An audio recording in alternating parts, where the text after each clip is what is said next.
Eh bien, bonsoir à tout le monde. C'est un peu perturbant de ne pas se voir quand même, et d'avoir l'impression non pas de parler dans le vide, mais voilà, de parler à des petits carrés noirs. Mais on va faire, notre possible pour, enfin, je vais faire mon possible pour, rendre cette conférence vivante. Alors elle s'inscrit, dans le cadre d'une semaine ou 2 jours sur, la fertilité des sols et d'où mon propos qui va être centré sur cette question de la fertilité. Avant de commencer, de rentrer dans le vif de mon sujet, je voudrais juste vous passer une toute petite vidéo, très rapide pour, voilà, juste, une sorte de mise en bouche, qui, je vous en dis pas plus. En même temps, c'est une petite devinette, de ce qu'est d'où on a extrait cette vidéo. Merveilleuse odeur de l'Iowa, très particulière dans cette partie du pays. Vous voyez ce que je veux dire? Non. C'est assez dur à expliquer. Je crois que c'est dans le terreau fertile. Ça a cette odeur riche de terroir. Vivant. Enfin, peut-être pas vivant. De toute façon, vous ne la sentez pas. C'est peut-être parce que je vis ici. Oui, sans doute. Mais ça sent très bon. Voilà, c'est juste un tout petit clin d'œil. Vous avez reconnu certainement, les acteurs, qui sont sur cette vidéo. Je vous en dis pas plus, on continuera, on en reparlera, dans le cœur de mon propos. Alors, bien, la question qui s'est posée à moi réellement, c'était comment passer de la femme méditerranéenne, de ce cycle de conférences proposé par Volubilis, à la question de la fertilité des sols. Alors, une figure m'est apparue incontournable pour traiter de ce propos, c'est la figure de la mère, la figure de la terre-mère plus précisément, et en un autre mot, la figure de Gaïa. Mmh, Gaïa est dans notre actualité pour maintes raisons. Cette année, le Festival international des jardins de Chaumont-sur-Loire en a fait son thème. Ce festival s'intitulait Les jardins de la terre, retour à la terre-mère. Vous le savez, l'Antiquité grecque adorait Gaïa, cette terre-mère, déesse de la terre fertile, donnant la vie. Mais il y a longtemps également que dans nos sociétés hors sol, le lien avec Gaïa s'est distendu et cette figure fondamentale, protectrice et nourricière a disparu de notre pensée. Aujourd'hui pourtant, l'hypothèse Gaïa est au cœur des théories de l'écologie de James Lovelock à Bruno Latour.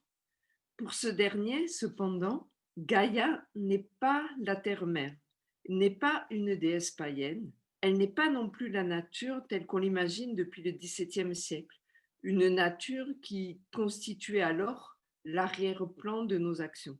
À cause des effets imprévus de l'histoire humaine, nous dit Latour, ce que nous regroupions sous le nom de nature quitte aujourd'hui l'arrière-plan et monte sur scène. L'air, les océans, les glaciers, le climat, les sols, tout ce que nous avons rendu instable interagit désormais avec nous.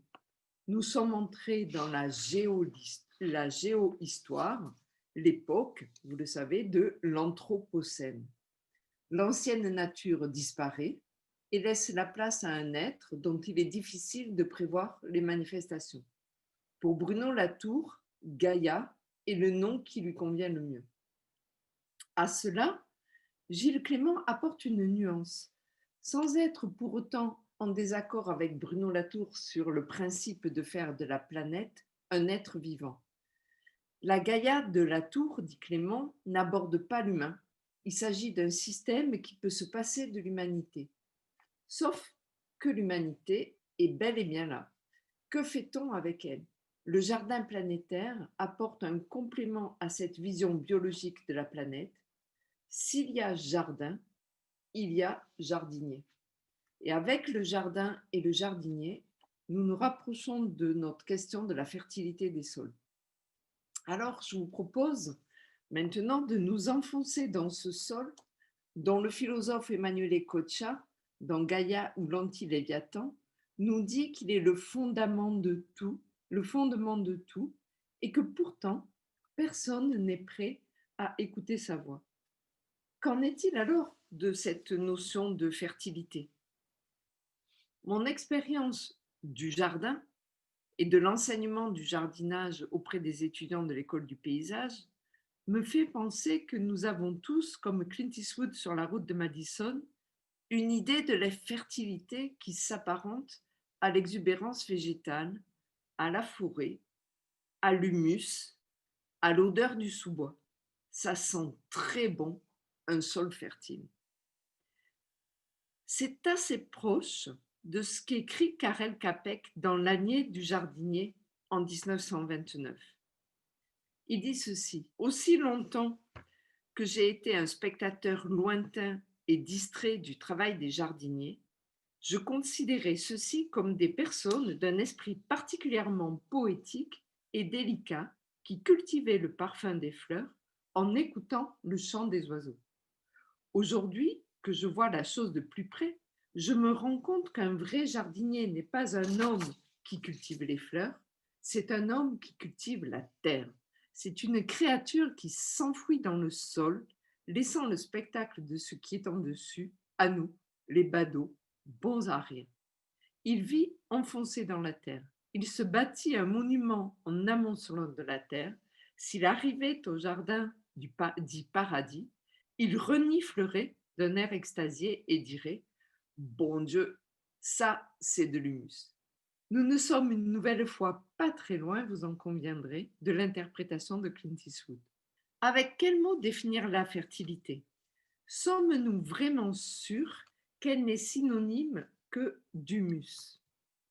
Pour la langue française, fertile a de nombreux synonymes: abondant, arable, généreux, gras, gros, imaginatif, inépuisable, ingénieux, inventif, plantureux, plein, prodigue, productif, prolifique, riche, rusé, subtil. Des qualificatifs qui confirment, en partie, cette vision généreuse de la fertilité. Abondant, arable, généreux, gras, gros, plantureux, plein, prodigue, productif, prolifique, riche. Mais qui en offre également une vision plus subtile: imaginatif, inépuisable, ingénieux, inventif, rusé, subtil. Je voudrais poursuivre mon propos en confrontant ces deux visions de la fertilité et en faisant d'abord un petit détour par l'eau, parce qu'il me semble que l'abondance des milieux en eau nourrit une image de la fertilité qui s'apparente à l'exubérance végétale, à l'humus, à la forêt. On le sait, cette eau est vitale pour les plantes, pour assurer la photosynthèse et pour élaborer les glucides dont elles ont besoin pour se développer. Ainsi, les plantes passent leur temps à remonter l'eau du sol et à la renvoyer dans l'atmosphère. Au sommet de cette image fertile siège la forêt tropicale humide. Et de la fertilité de la forêt tropicale humide à la fertilité de son sol, il n'y a qu'un pas à ne pas franchir, à mon avis. Car à dire vrai, de nombreux sols de forêt tropicale humide sont très vieux et paradoxalement très pauvres. Plus des 2/3 des forêts tropicales humides du monde, dont les 3/4 de la forêt amazonienne, peuvent être considérés comme étant des déserts humides, dans le sens où elles poussent sur des sols très pauvres en nutriments. Les sols amazoniens sont tellement usés qu'ils sont pratiquement dépourvus des minéraux essentiels aux plantes, tels que le phosphore, le potassium, le calcium et le magnésium, et sont au contraire riches en oxyde d'aluminium et oxyde de fer, qui leur donnent une belle couleur rouge, mais qui sont toxiques. Mais alors, comment ces sols si pauvres peuvent-ils être le siège de croissance végétale si généreuse? Ce sont bien sûr les arbres et le génie naturel qui répondent à cette question.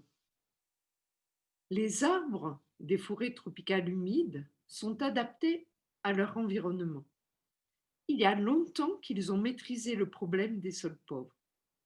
Grâce à des racines peu profondes, ils drainent les ressources de la litière et du bois mort dans lesquels ils trouvent la majeure partie du carbone et des nutriments dont ils ont besoin.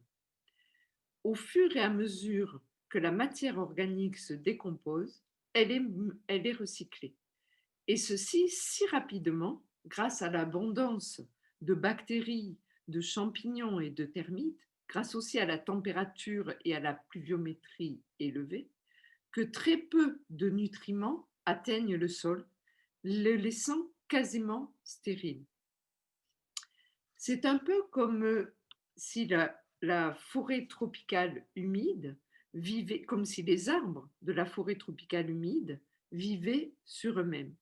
Mais après un défrichement, le sol forestier révèle sa vraie nature. Rapidement lessivé par les pluies et le soleil, il affiche sa stérilité. Nous le voyons, n'est peut-être pas fertile le sol que l'on croit. À l'opposé de l'exubérance tropicale humide, nos sols méditerranéens si arides, font pâle figure.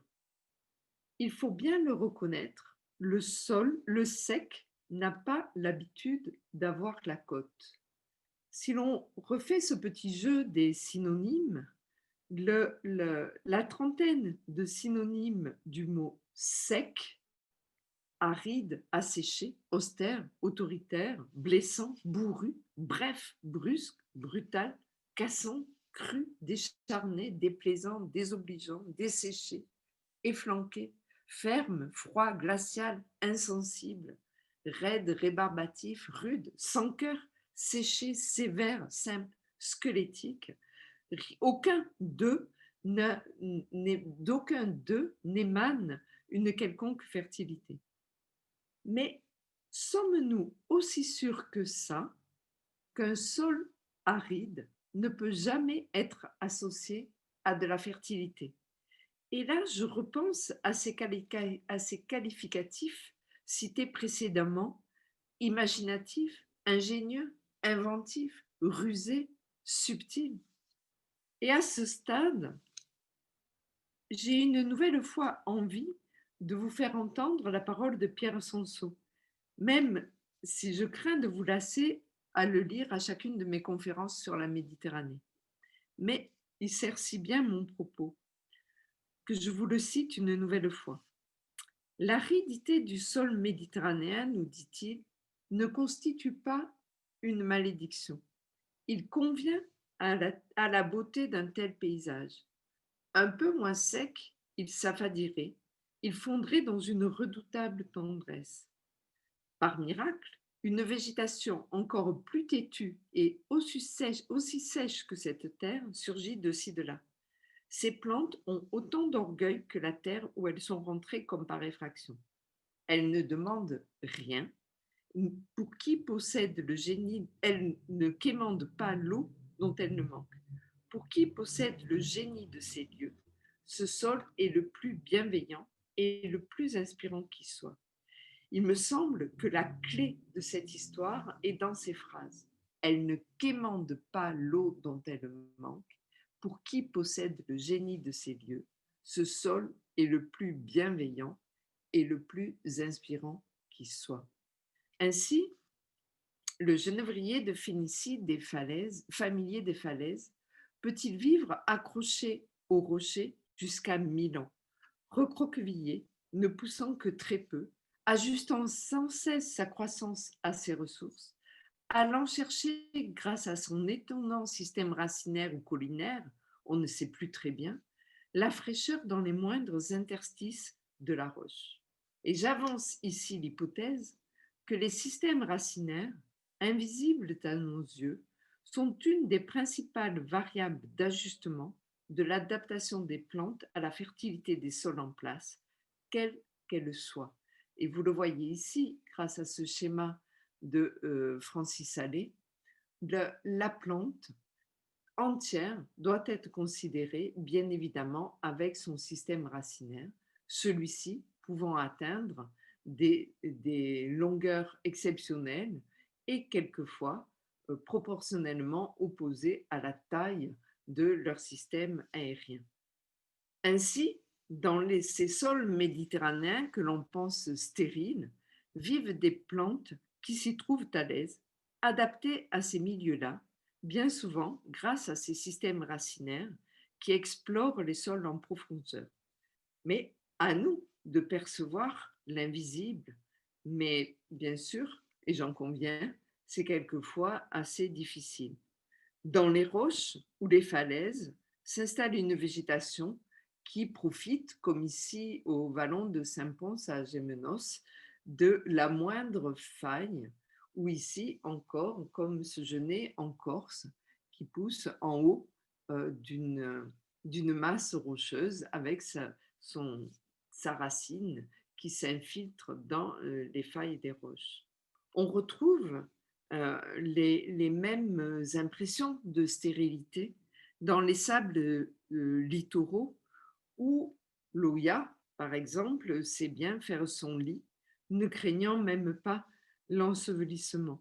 Tout comme la giroflée des sables, qui est à l'aise aussi grâce à son système racinaire très puissant. Et avec ces dessins dont je vais vous mettre quelques exemplaires, je voudrais saluer le travail d'une artiste peintre, Thérèse Roturo, grâce à qui nous pouvons découvrir ces systèmes racinaires de végétaux littoraux et leur impressionnante puissance.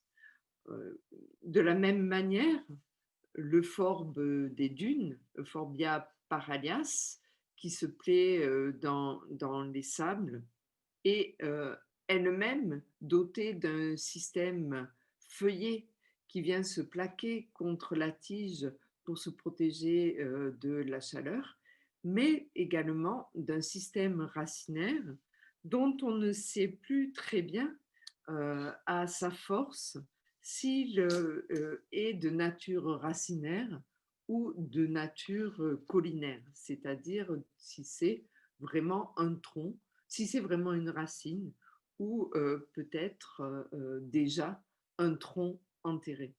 On retrouve la même chose avec ce chardon maritime, l'Éryngium maritimum, hein, qui pousse à même le sol et qui a lui aussi une racine extrêmement puissante. Voilà, on peut déployer tous ces substrats qui semblent uniquement faits de matière minérale, comme les galets des plages, qui pour autant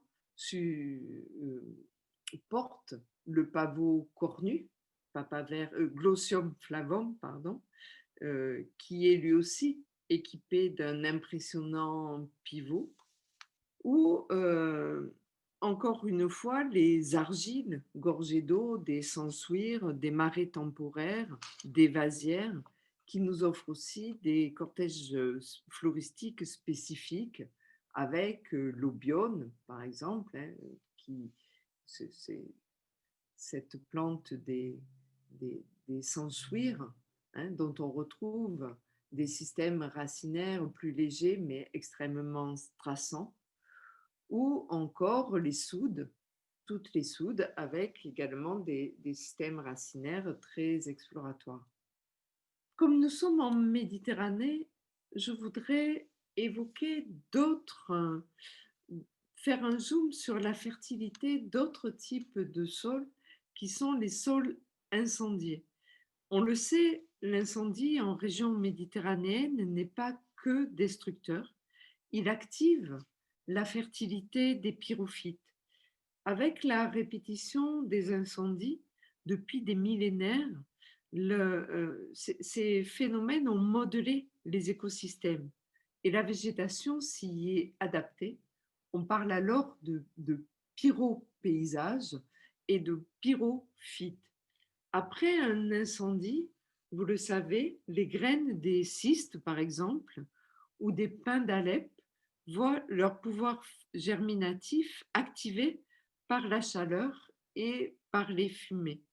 Et le milieu, ainsi largement ouvert, fertilisé par des éléments minéraux issus de la combustion, comme la potasse, devient alors un milieu favorable au, au développement d'une multitude de plantes basses et au rang desquelles les bulbeuses, qui possèdent une épaisse couche de tunique sèche, les protégeant de la chaleur des feux.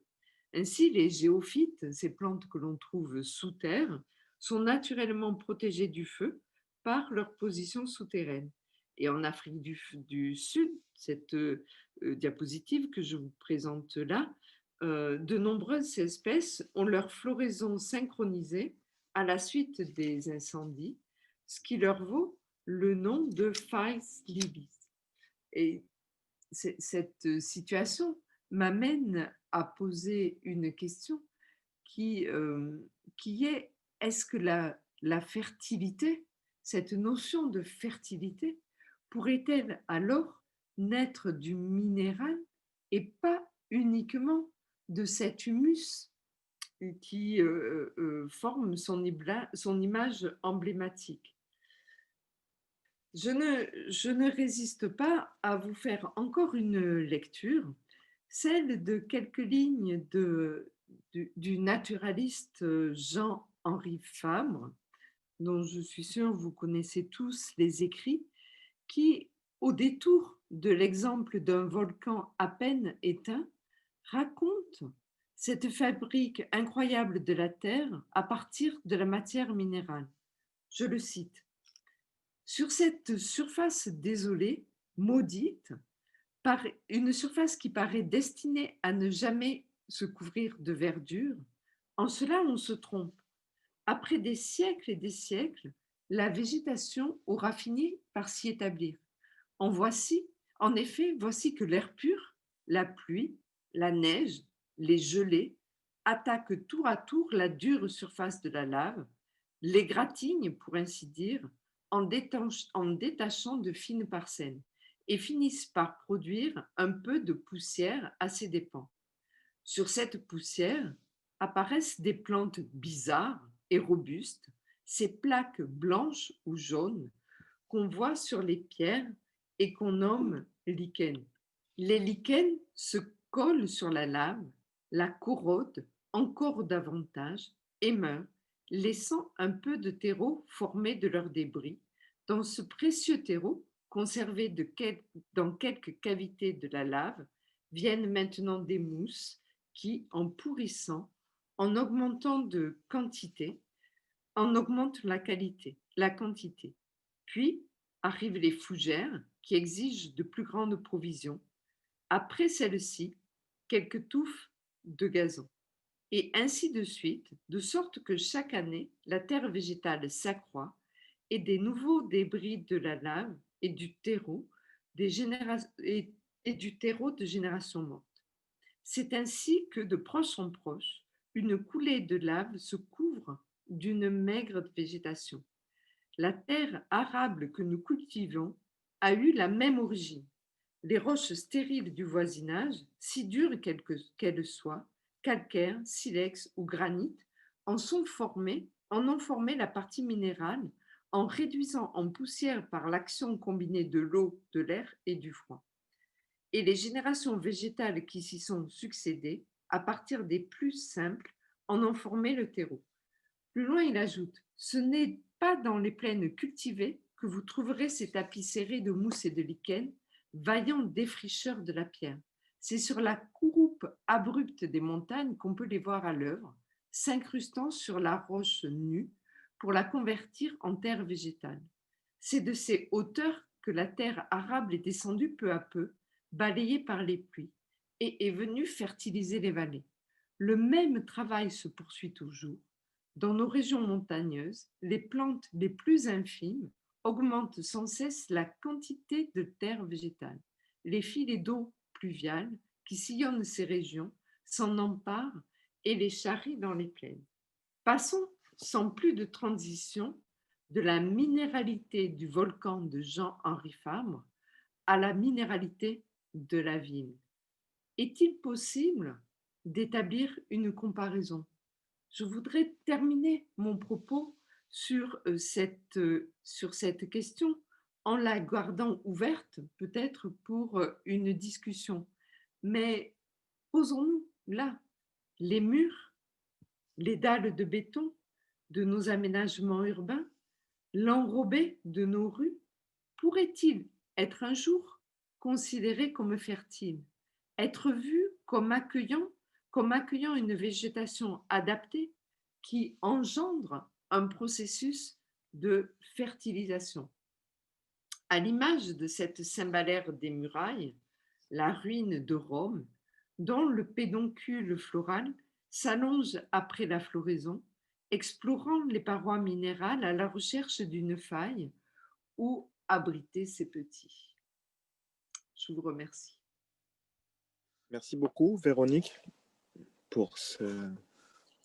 C'est toujours passionnant. Oui, alors il y avait une question. Véronique, est-ce que tu peux redonner l'auteur de l'écrivain que tu as cité au début de la présentation? Lequel? Parce que j'en ai cité beaucoup.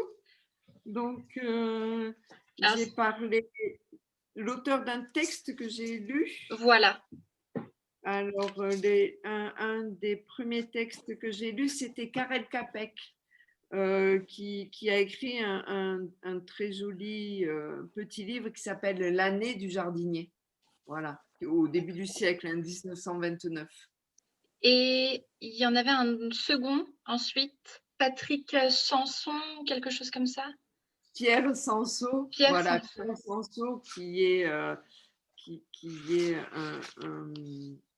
un sociologue méditerranéen. Il habitait à Narbonne et qui a écrit tout un tas de livres absolument passionnants comme Les gens de peu ou Le jardin public ou encore L'éloge de la lenteur. Voilà, c'est hélas l'extrait que je vous ai cité.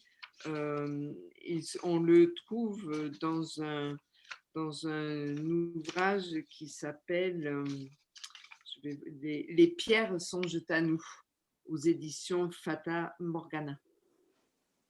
D'accord. Bonjour à toutes et à tous. N'hésitez surtout pas, si vous avez une question, à par exemple activer la caméra et votre micro afin qu'on vous entende et que vous puissiez échanger directement avec l'intervenante.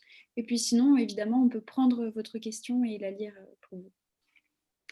Alors, je vois qu'il y a une question qui vient de s'afficher sur la mise en scène de la biodiversité urbaine dans les trams vertes ou bleues. Effectivement, j'ai travaillé sur des trams vertes et bleues à Montpellier, à Saint-Étienne, avec les paysagistes Gilles Clément et Coloco. Et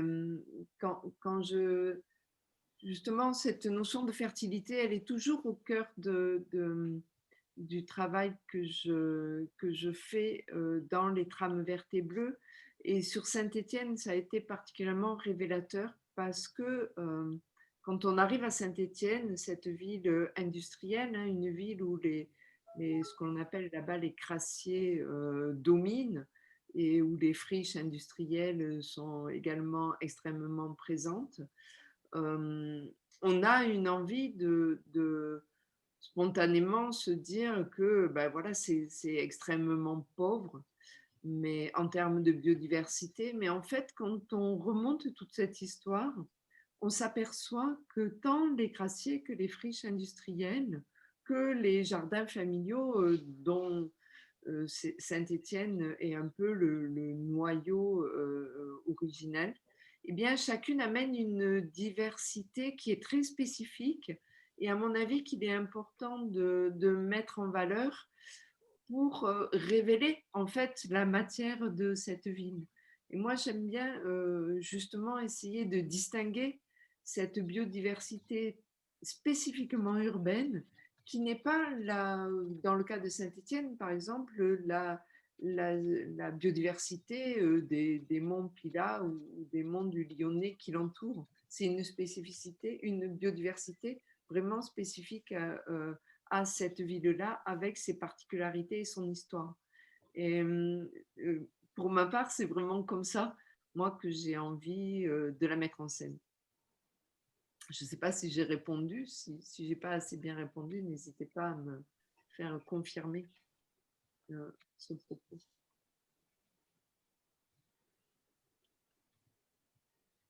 Moi, j'ai également une petite question.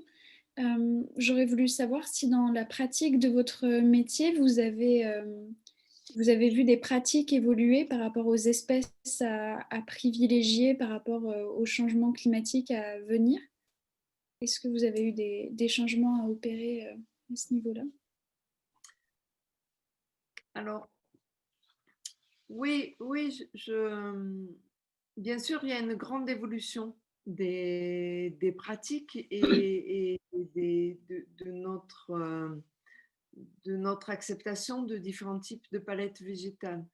Et, et au fur et à mesure, moi, j'essaie comme je l'ai fait ce soir, j'espère que le message que j'ai essayé de faire passer est passé, mais comme j'ai eu d'autres occasions de le faire, j'essaie aussi de rajouter peut-être un tout petit peu de complexité dans cette vision-là, parce que aujourd'hui se met en place un très grand engouement pour le végétal en ville, simplement parce qu'on sent bien qu'on en a besoin et que sans lui, la ville va devenir invivable. Et on a de mon point de vue, à la fois c'est bien parce il y a cet engouement qui est vulgarisé, entre guillemets, mais on a aussi une tendance à un tout petit peu simplifier notre approche de ce qu'on pourrait appeler la nature en ville. Et il me semble, et ça, j'en reviens à ce que je viens de dire sur Montpellier ou Saint-Étienne, qu'il faut être attentif déjà à l'histoire de la ville et à ce qui se passe en ville, et pas simplement essayer de plaquer des palettes végétales, de cortèges floristiques que l'on a globalement dans une région. Je ne crois pas que ça pourrait marcher comme ça. Alors en même temps, je ne veux pas critiquer parce que toutes ces manières de faire sont très vertueuses et on va ajuster au fur et à mesure du temps avec de l'expérience. On va ajuster nos palettes végétales. Mais je veux dire par là que même par rapport au changement climatique, aujourd'hui, on est plutôt démunis et que il me semble que l'essentiel, c'est d'être assez modeste par rapport à ce qu'on fait et surtout d'accepter les expérimentations. C'est-à-dire d'accepter de tester des choses, de ne pas mettre tous nos œufs dans le même panier et de ne pas refuser certaines palettes végétales. Je pense par exemple à des palettes végétales plus exotiques. Voilà, derrière mon propos, pour le dire clairement, si ça paraît confus, on a aussi aujourd'hui clairement des, des, des antagonismes entre des palettes végétales locales et puis des palettes plus exotiques.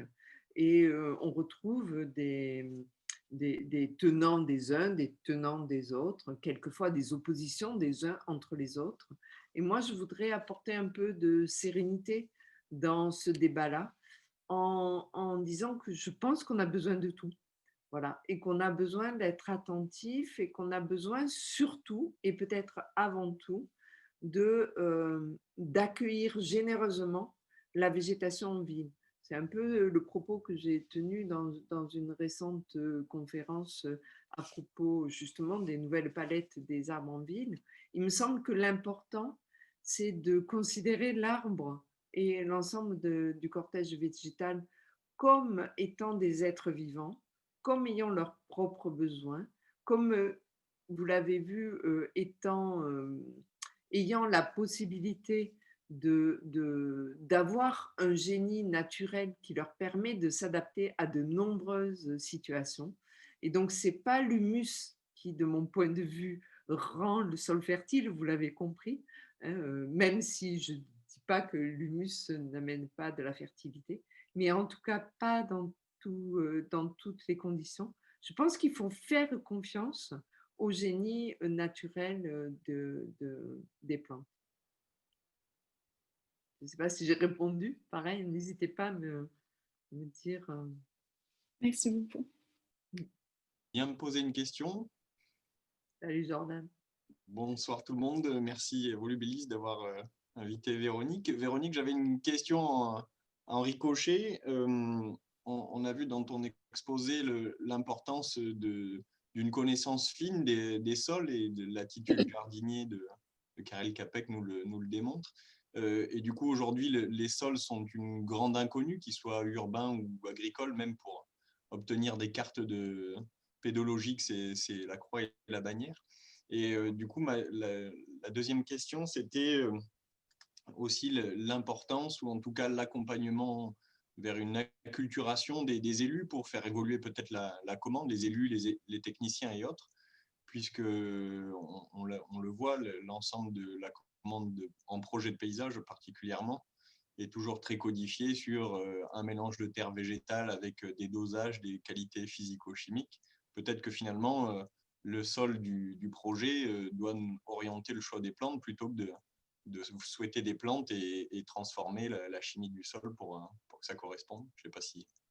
Oui, en fait, pour répondre à tes deux questions, tout ce que je raconte là, et qui est le cœur de mon propos, et un peu paradoxal, ce sont des choses qui sont très inconnues. Il y a très peu de spécialistes des racines parmi les botanistes, par exemple, hein. Moi, je m'appuie beaucoup dans tout ce que je dis sur les racines. Je m'appuie sur les travaux de Claire Adjet, hein, de Pousse Conseil. Sinon, on a extrêmement peu de choses qui nous permettent de savoir exactement comment les racines se développent. La seule chose que l'on sait aujourd'hui et qu'il faut prendre pour acquis, c'est qu'un arbre ne vit jamais seul et que ces systèmes racinaires ont besoin de vivre en symbiose avec d'autres plantes, d'autres êtres vivants, et qu'en cela, on a besoin de sols vivants. Enfin, on a besoin, pas moi, l'arbre ou la plante a besoin de sols vivants. Ça, je crois que c'est des choses sur lesquelles maintenant, enfin, c'est devenu incontournable. Il faut absolument qu'on s'active sur cette question de la qualité des sols vivants. Mais là où tu as raison également, c'est que de la même manière qu'on connaît très peu de choses sur les racines, on connaît également très peu de choses sur les sols, et qu'on est des incorrigibles terrestres, c'est-à-dire qu'on ne fait pas attention à ce qu'on ne voit pas, et tout cela se passe en dehors de notre vue. On est des saint Thomas de l'aménagement, c'est-à-dire que voilà, on ne croit pas ce qu'on ne voit pas. Et donc, c'est toute la complexité de la chose, parce qu'en même temps, on a de plus en plus besoin, à cause des changements climatiques, à cause des conditions de plus en plus difficiles de vie des plantes, eh ben de les accompagner sur ces questions-là. Et j'avoue, je reviens au dessin de Thérèse Rothureau, qui n'est pas du tout botaniste, hein, qui est une professeure d'art plastique. Le fait qu'elle dessine les racines, alors on n'est que sur des herbacées, mais déjà, moi, je trouve que c'est très éclairant sur, je ne vous l'ai pas mis là, mais j'aime bien montrer une, un dessin qu'elle a fait d'une asperge sauvage, d'une qui est en fin de vie, c'est-à-dire c'est la hampe florale, hein, l'inflorescence de l'asperge sauvage qui est en train de mourir et qui peut paraître desséchée. Et en même temps, elle a dessiné les racines de ces plants-là.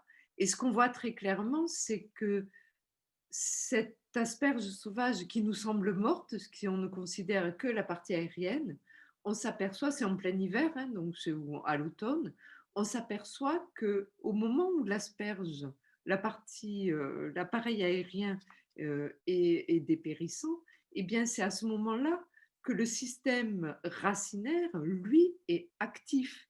Et c'est à ce moment-là qu'il va préparer donc les jeunes pousses des asperges qui vont arriver au printemps.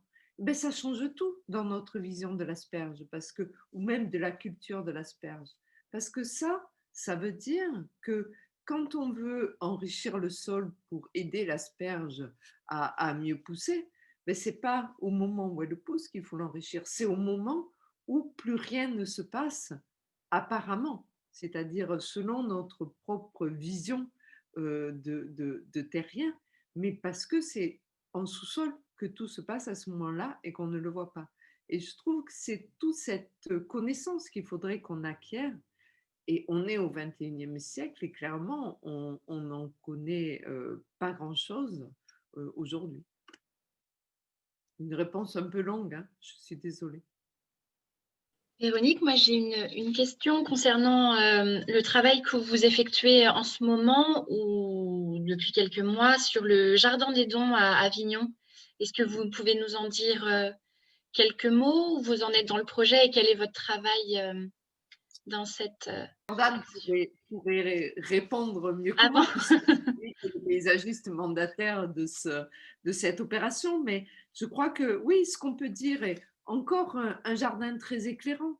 Voilà, Barrier des Champs.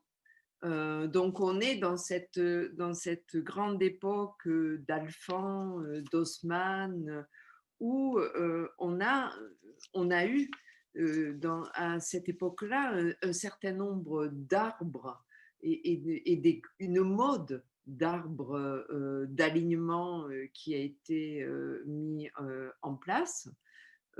Et clairement, on peut dire, je le dis devant tous les paysagistes qui sont devant moi là, on s'est reposé sur cette palette végétale extrêmement étroite et les conditions d'accueil des arbres, on s'en est un peu moqué parce qu'on a considéré que c'était un acquis et que ces arbres allaient toujours nous suivre en ville, hein, le platane, le marronnier, les sapins, les robiniers, le tilleul.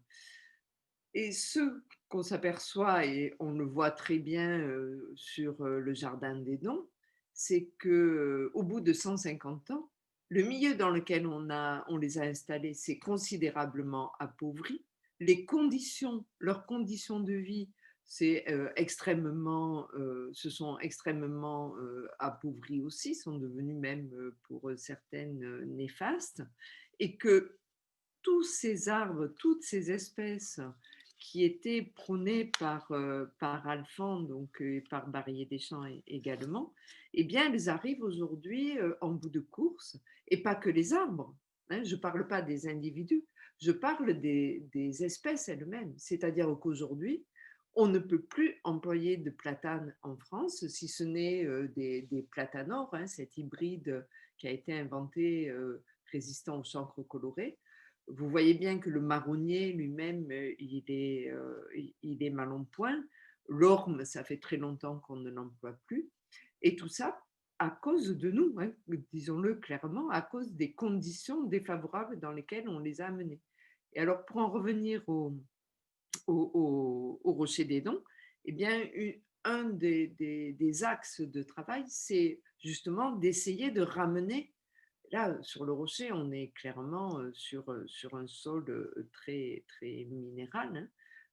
Mis à part cette couche qui a été installée en surface, et qui s'est appauvri au fur et à mesure des années par les usages et clairement des usages vraiment, je ne sais pas comment le dire pour le dire gentiment et poliment, mais voilà, il y a des usages bien trop irrespectueux de la végétation, mais qui sont à la fois, je comprends bien que pour les Avignonnais, et moi j'ai eu de la famille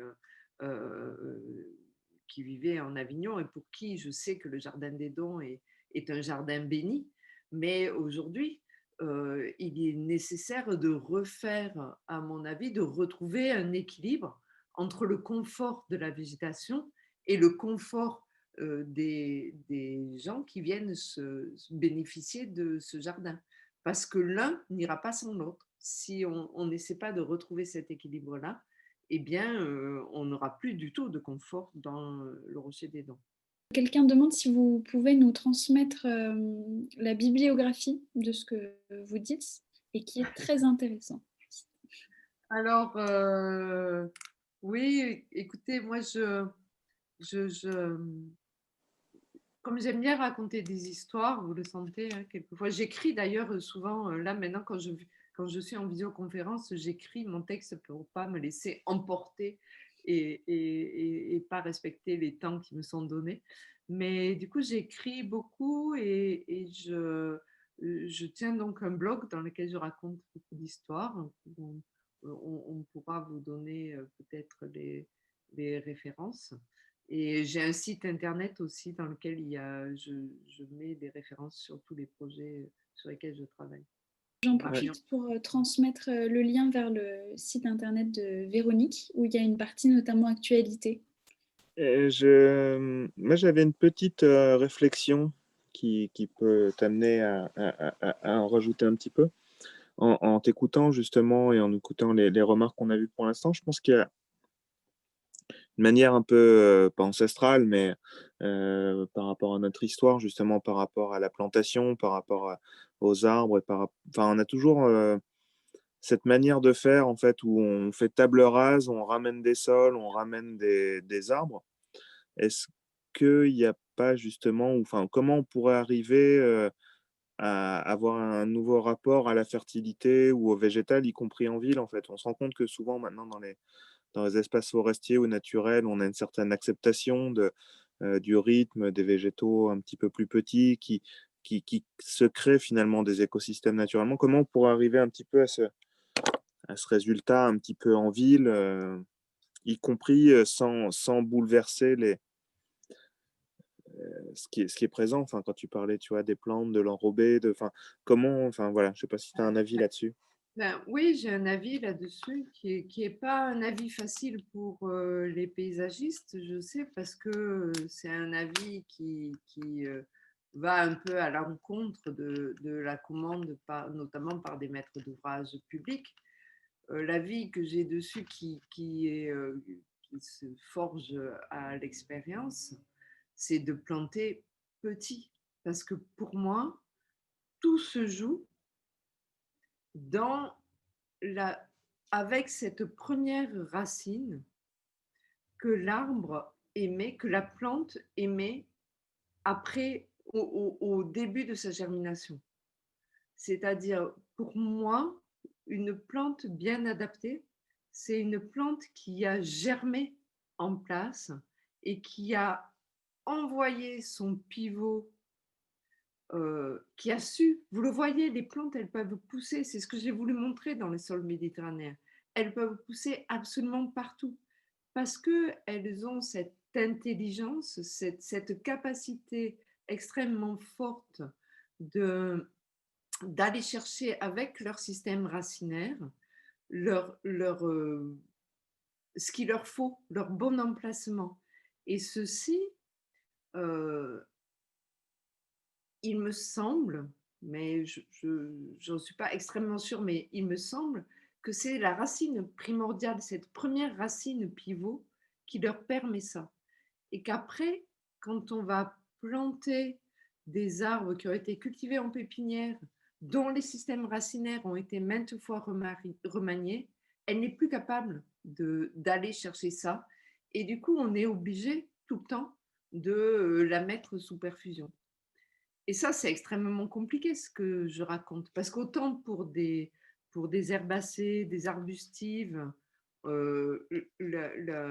aujourd'hui, les mentalités changent et on accepte, hein, de planter plus petit, parce qu'on a très bien compris qu'en plantant petit, on gagnait du temps pour la suite. Hein. Ce n'est pas parce qu'on plante petit que ça va mettre plus de temps. Au contraire, ça va aller beaucoup plus vite.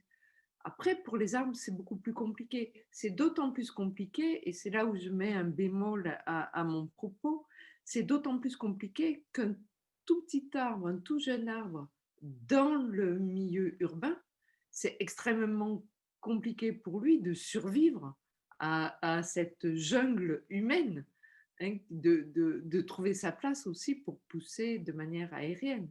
Et donc, il me semble que c'est aux paysagistes à inventer de nouveaux schémas de plantation avec des arbres de différentes tailles, mais qui donnent aussi leur chance à de très jeunes arbres qui seraient le relais, quelque part, d'arbres plus grands qui seraient venus poser, un peu en fait comme les séries progressives en forêt, hein, où on a des arbres qui permettent l'installation de nouveaux arbres, hein, comme le pin, la pinède permet l'installation de la chênaie, etc. Enfin, je pense il faut inventer un processus, un système, et non pas juste vouloir un paysage en place.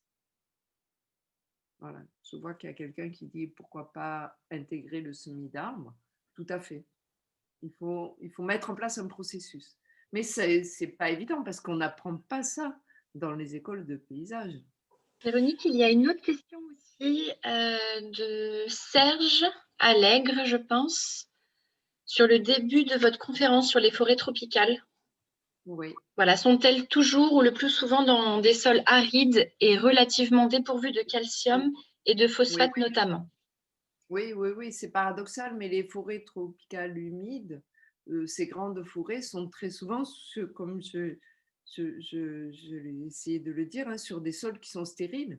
Et en fait, la fertilité, elle n'est pas dans le sol. La fertilité, elle est juste dans l'humus, alors cette fois, sur cette couche superficielle qui est recyclée extrêmement vite grâce à la vie et au climat qui permet ce recyclage extrêmement rapide. De ce fait, dès qu'on défriche une forêt tropicale, il n'y a plus rien, c'est-à-dire même les cultures qui sont installées derrière par certaines populations, ce sont des cultures qui sont obligatoirement itinérantes parce qu'elles ne peuvent pas être pérennes, parce que le sol est très vite complètement stérile. Alors, l'importance de la pédologie auprès des maîtres d'ouvrage, oui, je crois qu'aujourd'hui, ça devient, enfin, il me semble que c'est fondamental de s'intéresser à nos sols. Ouais. Je sais pas si c'est les maîtres d'ouvrage.